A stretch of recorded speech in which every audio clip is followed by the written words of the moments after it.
So we are headed to Twisted Throttle factory store. They are in Exeter, Rhode Island. They are not in Exeter, New Hampshire, which is the more famous Exeter around here.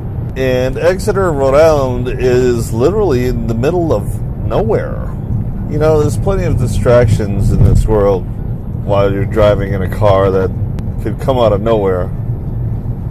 Whether it be traffic, environment, you know, wind, rain.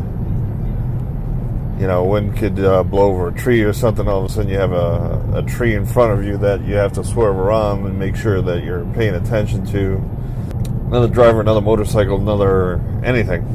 Could be a boat in the middle of the road. Yes, a boat. That happened a few years ago. There was a boat in the middle of the road.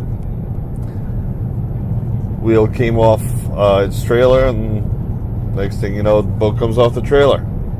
So, boat in the middle of 295. It was quite interesting. I didn't see it happen at the time. I passed it, and I went, okay, there's a first. But anyway, my point being that, you know, guys, and to all my friends and, you know, people that might watch this video, come on, guys, stay off your phone. And certainly don't text and drive. The last accident I got into was, couldn't prove it, but the guy was behind me for a good, at an intersection, and then hits me from behind. You know, I got my blinker on. I got my blinker. Yeah, that's a Rhode Islandism. I got my blinker on, my directional, my brake lights are on. I'm clearly taking a left.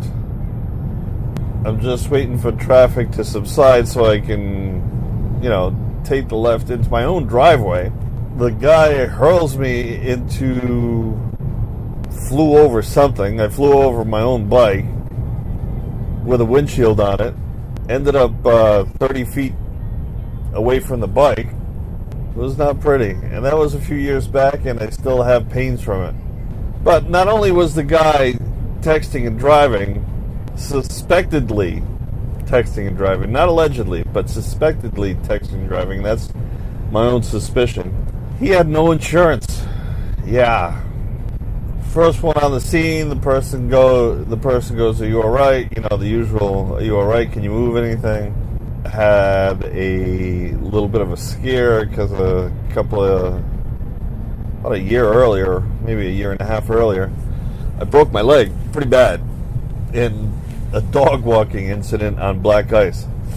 Yeah, I was walking the dog, and all of a sudden, body was doing things that it's not supposed to do on black ice. But getting back to the accident, the second person, and I remember this clearly, the second person that approached me says, "Sir, I'm an EMT, can you move anything?"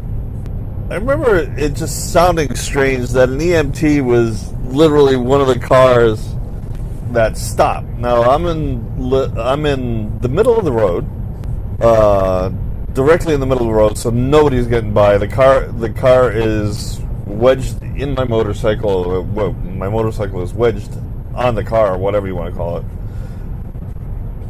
And I'm half in the other lane, so the guy luckily stopped, and I had all my gear on. So that saved my butt. So guys, wear your gear, helmet, whatnot, because the gloves saved some skin grafts and ruined the gloves. But, you know, I'd rather ruin $100 pair of gloves than, you know, going through skin grafts on my hands. Jacket was torn up. Again, couple of $100 jacket, $300, whatever it was. It was a Tourmaster jacket, which thumbs up to Tourmaster, because I think it would have been a lot worse if I didn't have a decent level of protection. You know, the second guy comes up to me,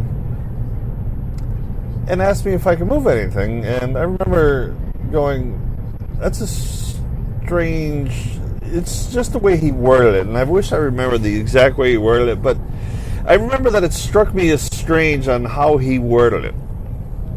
Meanwhile, I'm doing my own self-assessment of, arms, legs. Do I feel anything wet? Meaning, is anything bleeding? Kind of like going through one limb at a time, going, can I move my arm? I can move my fingers, but my shoulder's killing me. Okay, that's one thing. I don't think there's a bone sticking out of my skin, so I don't feel any wetness. And going through that progression. And I get to the leg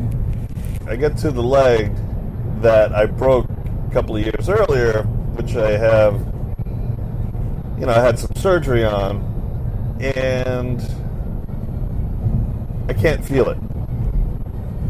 I can't feel my leg. I'm like, oh shit.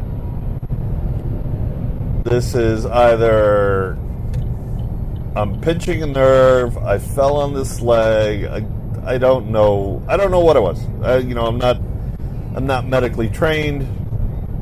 I don't know what it was. It was, did I just fall on it and it's bruised and it's swollen? Is it even attached anymore? So we're going through that progression. And there's a cop up ahead, and that's why everybody's slowing down. That all happens. Ambulance comes, I go to the hospital. My daughter was at home. She freaked out. My neighbors all, are you okay? Are you okay? And, what do you answer? It's like, I don't know. I don't know if my leg's still attached or not. Luckily nobody was screaming, and, I was taking an assessment of going, okay, nobody's screaming that there's a leg over there and there's a body over here, and, oh, this poor bastard. So I had that to kind of like go on, but I was not moving. I was not moving at all.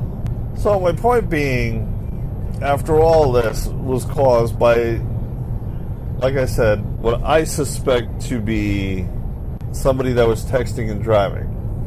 So to summarize that part of the story, okay, everything was still attached. Bumps, bruises, scrapes, a lot of lost protective clothing, helmet. I lost some monetary stuff. Of course, the insurance paid for that. God knows what would have happened in my head if I didn't have a helmet on, so, thank God for that. So after this whole rant of what happened during the accident, my point being is there's enough distractions out there for people to get into accidents, crashes, whatever you want to call them, whatever the Insurance Institute wants to call them. Why put yourself in harm's way, yourself and other people in harm's way, by texting and driving or being on the phone or whatever? If you want to put somebody's life at risk and you don't care about who else is around because you want to text and drive, or here's a suggestion. If you want to text and drive and put your own life at risk, get in your car, put it in drive, in your own driveway, step on the gas, and then get on your phone. And ram your car into your own house or your own apartment.